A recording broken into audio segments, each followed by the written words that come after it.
Hi hello. நம்ம நபி code ஃபார்ம்ஸில் இன்றைக்கி நம்ம எந்த பதிவை பற்றி பார்க்க போகிறோன்னா, நான் எப்படி இந்த ஒரு ஆட்டு பிஸ்னஸை எப்படி நான் தொடங்கினேன் அப்படிங்கிறத பற்றி தான் நான் சொல்ல போகிறேன். ஃபஸ்ட்டு ஒரு ஆட்டில் ஆரம்பித்து இப்போ நான் ஒரு 10லேருந்து ஒரு 15 ஆடு வரைக்கும் வச்சுருக்கேன். அது வரைக்கும் நான் எப்படி நான் இதை பண்ணேன் அப்படிங்கிறத பற்றி தான் நான் இப்போ உங்கள்கிட்ட நான் ஷேர் பண்ணிக்க போகிறேன். நான் ஒரு செக்டாரில் ஒர்க் பண்ணிகிட்ருக்கேன். நான் ஒர்க்கோட ப்ரெஷரை நான் போக்கிக்கிறதுக்காக தான் இந்த ஒரு ஆடு வளர்க்கலாம் அப்படிங்கிறத ஃபஸ்ட்டு நான் உள்ளே வந்தேன்.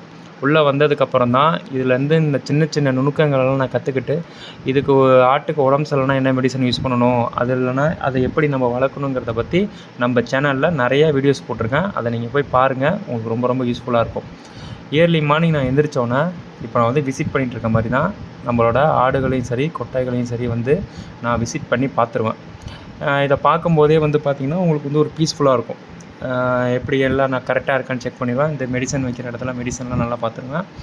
இதில் இந்த டப்பாவில் உள்ள பவுடர் பார்த்திங்கன்னா ஆட்டுக்குட்டிகளுக்கு, இந்த குட்டி போடுச்சுன்னா ஆட்டுக்கு பால் இல்லாமல் இருக்க ஆட்டுகளுக்கு இந்த பாலை வெந்நீரில் கலந்து கொடுத்தோன்னா ஆடு குட்டிகள் பார்த்திங்கன்னா நல்ல தரமாக வளருது. அடுத்து நம்ம கொல்லை, வீட்டுக்கு பின்னாடி உள்ள கொல்லையை போயிட்டு ஒரு காலையில் ஒரு விசிட் அடிச்சுட்டு வந்துடுவேன். அதில் போனீங்கன்னா இதுலேருந்து தான் நம்மளுக்கு ஆட்டுக்கு தேவையான ஃபீடெல்லாம் நான் அதுலேருந்து இந்த கொல்லையிலேருந்து தான் இந்த வேலிக்கால்லேருந்து இந்த தழைகள்லாம் எடுத்துகிட்டு போடுவேன். இப்போ நீங்கள் பார்த்தீங்கன்னா இப்போ நம்ம கொல்லைக்கு போயிட்டுருக்கோம். இதுக்கு பின்னாடி இந்த கொல்லைக்கு எண்டுக்கு பின்னாடி பார்த்திங்கன்னா நம்மளுக்கு ஆறு இருக்குது. சரிங்களா? ஆறு இருக்கிறதுனால உங்களுக்கு பார்த்திங்கன்னா உங்களுக்கு தெரியும், ஆறு இருந்துச்சுன்னா அது எவ்வளோ ஒரு நல்லா இருக்கும்னு சொல்லிட்டு.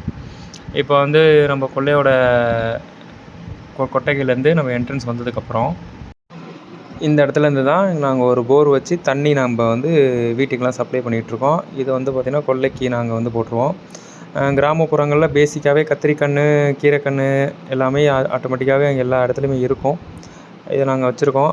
இதுக்குள்ளே நம்ம என்ட்ரி ஆகும்போதே பார்த்திங்கன்னா ஒரு இருட்டாகவே இருக்கும். அந்த அளவுக்கு பார்த்திங்கன்னா வெறும் மரம் நிறையா நான் வச்சுருக்கேன் மரம். இதில் பார்த்திங்கன்னா உங்களுக்கு ஃபுல் அண்ட் ஃபுல் பார்த்திங்கன்னா பேட் சவுண்டு பார்த்திங்கன்னா உங்களுக்கு காதை கிழிக்கும். காலையிலேயே உங்களுக்கு ஒரு நல்லாயிருக்கும். கோட்டோட வேஸ்ட்டெல்லாம் பார்த்திங்கன்னா இந்த இடத்துல தான் போட்டிருப்பேன். இதை அப்படியே எடுத்து இந்த கொல்லையிலே உள்ள மரங்களுக்கு நான் எடுத்து போட்டுருவேன். போட்டதுக்கப்புறம் திரும்பி அதுங்கெல்லாம் நல்லா வளர்ந்துடும். இப்போ பார்த்திங்கன்னா சம்மருங்கிறதுனால பார்த்திங்கன்னா கொஞ்சம் வாழை மரம்லாம் ரொம்ப காஞ்சிருக்கு. கொஞ்சம் மழைக்காலம் ஆரம்பிச்சிட்டுனாலே ஆட்டோமேட்டிக்காக கொல்லை பார்த்திங்கன்னா இன்னும் ரொம்ப சூப்பராக இருக்கும். இப்போ இதோட கொல்லையோட எண்டுக்கு நம்ம வந்துட்டோம். இந்த எண்டில் பார்த்திங்கன்னா இந்த சம்மருங்கிறதுனால அப்போ ஆற்றுல தண்ணி கிடையாது. தண்ணி இதில் வந்துச்சுன்னா ஃபுல்லாக போகும். இந்த தண்ணி ஃபுல்லாக போகும். நல்லாயிருக்கும். நாங்கள் திருப்பி கொல்லைக்கு இதுலேருந்து கூட நாங்கள் தண்ணி எடுத்து ஆற்று தண்ணி எடுத்து நாங்கள் யூஸ் பண்ணிப்போம். சென்டரில் பார்த்தா ஒரு மாடு மேய்ச்சிக்கிட்டு இருக்குது. இப்போ ஆட்டை பற்றி பார்ப்போம். இப்போ பார்த்திங்கன்னா நம்ம இந்த பிஸ்னஸ் எப்படி நான் பில்ட் பண்ணேன் அப்படிங்கிறத பார்த்திங்கன்னா, காலையிலே நான் பார்த்திங்கன்னா நான் வச்சுருக்க ஜமுனாபாரி பார்த்திங்கன்னா நல்ல நீட்டு போக்கில் உள்ள பெரும் ஆடு. சரிங்களா? இந்த ஆட்டுக்கு பார்த்திங்கன்னா நம்ம மேய்ச்சல் முறையில் வளர்க்குறதுனால இதுக்கு எக்ஸ்ட்ரா சப்போர்ட்டாக நான் என்ன கொடுப்பேன்னா, இதுக்கான ஒரு தீவனம் நான் கொடுப்பேன். இந்த தீவனம் பார்த்திங்கன்னா இந்த பிஆர் கோட் ஃபீட்டுன்னு சொல்லிட்டு இருக்கிற தீவனம். இந்த தீவனத்தை காலையில் நான் வெறும் தண்ணியில் கலந்து இதுக்கு நான் வச்சுருவேன். அதை சாப்பிட்றதுனால என்ன ஆகும்னா, ஆடுக்கு பார்த்திங்கன்னா நல்ல ஒரு ப்ரோட்டீன் கிடச்சி ஆடு பார்த்திங்கன்னா கொஞ்சம் நல்லாயிருக்கும். இது ரொம்ப மோசமான நிலையில் நான் வாங்கிட்டு வந்தேன். இது வந்ததுக்கப்புறம் பார்த்திங்கன்னா அது கொஞ்சம் கொஞ்சமாக இது ரெக்கவரி ஆகிட்டு வந்துட்டுருக்கு. இந்த மாதிரி ஆடுகள் பார்த்திங்கன்னா நம்ம ஊரில் பார்த்திங்கன்னா பொதுவாகவே எல்லோரும் நாட்டாடுகள் வச்சு வளர்ப்பாங்க. நாட்டாடுகள் ரேட்டு பார்த்திங்கன்னா உங்களுக்கு கொஞ்சம் கம்மியாக தான் போயிட்டுருக்கும். இந்த மாதிரி செலக்டடாக உள்ள ப்ரீடுகளை நீங்கள் செலக்ட் பண்ணி வளர்த்திங்கன்னா உங்களுக்கு பார்த்திங்கன்னா ரேட்டு போகும்போதே பார்த்திங்கன்னா நல்ல காஸ்ட்டில் போகும்.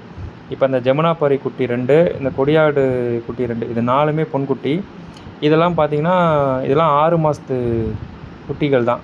6 மாதத்துலேயே பார்த்திங்கன்னா நல்ல ப்ராஃபிட்டுக்கு நம்ம அதை செல் பண்ணலாம். நான் வாங்கின ஆடு இது தான். இந்த சேலம் கருப்பும் இந்த கொடியாடும். சரிங்களா? ஃபஸ்ட்டு வாங்கினது 2 ஆடு தான் நான் வாங்கினேன். வாங்கி ஸ்டார்ட் பண்ணதுக்கப்புறம் பார்த்திங்கன்னா இந்த ஆடு நம்மளுக்கு ஒரு பொன்குட்டி போட்டுச்சு. இதுவுமே பார்த்திங்கன்னா இந்த பொன்குட்டியுமே பார்த்திங்கன்னா நல்லா வளர்ந்துருச்சு. சரிங்களா? அடுத்தது பார்த்திங்கன்னா இந்த ஆட்டுகளோட அமைப்பை பார்த்து தான் நம்ம வாங்கணும். இப்போ இந்த போயரோட கிராஸ் பார்த்திங்கன்னா இது நல்ல அதிக பால் இருக்கும். குட்டிகள் பார்த்திங்கன்னா நல்லா வளர்த்துறோம். அதோட குட்டி தான் இது. இது நம்மளுக்கு ஒரு கிடா குட்டி. சரிங்களா?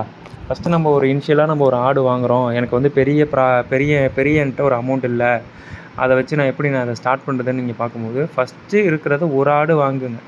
ஒரு ஆடு வாங்கினீங்கன்னா ஆட்டோமேட்டிக்காக அது என்ன ஆகும்னா, அடுத்தடுத்து நீங்கள் கொஞ்சம் கொஞ்சமாக அதுக்காக நீங்கள் இன்வெஸ்ட்மெண்ட் பண்ண என்ன ஆகும்னா, ஆடு வந்து பார்த்திங்கன்னா உங்களுக்கு நிறையா ஆகிடும். இப்போ இந்த ஆடுகள் வந்து பார்த்திங்கன்னா இப்போ இந்த 4ம் பொன்குட்டி. இப்போ இது வந்து பார்த்திங்கன்னா 4மே எனக்கு வந்து சினையாக இருக்குது. இது இன்னும் ஒரு 4 மாதம் 5 மாதத்துல குட்டி போட்டுச்சுன்னா அப்படியே உங்களுக்கு இன்க்ரீஸ் ஆகிடும் ஆடு. இன்க்ரீஸ் ஆகும்போது என்ன பண்ணலான்னா, உங்களுக்கு தேவைக்கேற்ப உள்ள ஆட்டை வச்சுக்கிட்டு மிச்ச ஆட்டை வந்து பார்த்திங்கன்னா நல்ல விலைக்கு நம்ம வந்து சேல் பண்ணலாம். அதே மாதிரி இதை இப்போ நம்ம ஒரு ஆட்டு பிஸ்னஸ் வந்து ஸ்டார்ட் பண்ணுறோன்னா ஒரு 1.5 இயருக்கு வந்து பார்த்திங்கன்னா எந்தவித இன்கம்மே நம்ம வந்து எதிர்பார்க்கவே முடியாது. சரிங்களா? 1.5 இயருக்கு அப்புறம் எந்தவித இன்கம்மே நம்ம எதிர்பார்க்க முடியாது.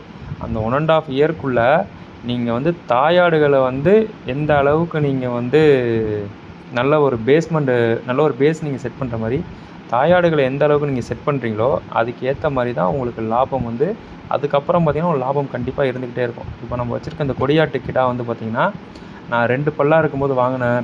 இப்போயும் அதுக்கு வந்து பார்த்திங்கன்னா அதுக்கு 4 பல்லாக ஆகிடுச்சு. நல்ல ஒரு வளர்ந்த நிலையில் உள்ள ஒரு கிடா வச்சுருந்திங்கன்னா உங்களுக்கு 6 மாதத்துக்கு ஒன்ஸ் குட்டி வந்து ஆட்டு குட்டி வந்து போட்டுக்கிட்டே இருக்கும். சரிங்களா? அந்த குட்டியை வச்சு நம்ம எந்த அளவுக்கு சேல் பண்ணுறோமோ அந்த அளவுக்கு வந்து நம்மளுக்கு லாபம் இருக்குது. இப்போ பார்த்திங்கன்னா இந்த சேலம் கருப்பையும் இந்த கொடியாட்டு வெள்ளையாடும் பார்த்திங்கன்னா நல்ல நீட்டு போக்கில் உள்ள ஆடாக வாங்கினா தான் நம்மளுக்கு வந்து குட்டி வந்து பார்த்திங்கன்னா இதே மாதிரி 6 மாதத்துக்குள்ளே நல்ல ஈல்டு எடுத்து வளர்ந்துட்டுனா தான் உங்களால் நல்ல விலைக்கு நீங்கள் சேல் பண்ண முடியும். அப்படி இல்லை, எனக்கு வந்து தாயாடுகள் வந்து கொஞ்சம் மோசமான நிலையில் இருக்குது அப்படின்னா குட்டியும் அதுக்கேற்ற மாதிரி தான் மோசமான நிலையில் இருக்கும். அந்த மாதிரி குட்டிகள் வந்து மோசமான நிலையில் வந்து வளர ஆரம்பிச்சிட்னாலே வளரும் போதே தெரியும் குட்டி. அந்த குட்டி போட்டும்போது ஒரு ஷைனிங்காக இருக்கும். அந்த ஷைனிங்லேயே நம்ம வச்சு வளர்த்துட்டோன்னா 6 மாதத்துக்குள்ளே இந்த மாதிரி நல்லா உயரமாக வளர்ந்துடும். அப்படி இல்லாமல் வயிறு கொஞ்சம் உப்புன மாதிரி ஆகிட்டுனாலே அதுக்கு வயிற்றில் வந்து கிரிப்பூச்சி வச்சுட்டுன்னு அர்த்தம். கிரிப்பூச்சி வச்சுட்டுனாலே நீங்கள் என்ன பண்ணிடணும்னா ஆட்டோமேட்டிக்காக என்ன பண்ணணும், 15 நாளைக்கு ஒரு வாட்டி டீவார்மிங் பண்ணிக்கிட்டே இருக்கணும் அந்த குட்டி. அப்போ தான் வந்து அந்த குடல் புழு வந்து வெளியேற்ற நீங்கள் எந்த அளவுக்கு செய்கிறீங்களோ அப்போ தான் அந்த குட்டி வந்து நல்லா உங்களுக்கு வந்து வளர்ந்து வரும். வளர்ந்து வந்தால் தான் நீங்கள் அதை ஒரு நல்ல இதுக்கு வந்து நீங்கள் வந்து சேல் பண்ண முடியும். நான் வந்து ஒரு கவர்மெண்ட் செக்டாரில் வந்து ஒர்க் பண்ணிகிட்ருக்கேன். நான் அப்படி ஒர்க் பண்ணிகிட்ருக்கும்போது பார்த்திங்கன்னா எனக்கு உள்ள ஒரு ஒர்க் ப்ரெஷரை வந்து நான் வந்து ஒரு கம்மி பண்ணிக்கிறதுக்காக இந்த ஆடுகளோட நான் வந்து வாங்கி வளர்த்துக்கிட்டு இருக்கேன். இந்த ஆடுகளோட பராமரிப்புங்க வந்து பார்க்கும்போது வந்து பார்த்திங்கன்னா உங்களுக்கு வந்து பார்த்திங்கன்னா மாடுகளோட கம்பேர் பண்ணும்போது ஆடுகளை வந்து பராமரிக்கிறது ரொம்ப ஈஸி. இப்போ வந்து பார்த்திங்கன்னா இப்போ நான் வச்சுருக்க 2 ஜமுனா பாரியும் அந்த குட்டி அங்கே இருக்குது. இது வந்து பார்த்திங்கன்னா காலையில் ஏர்லி மார்னிங்கில் வந்து இப்படி தான் சும்மா நிற்கும்.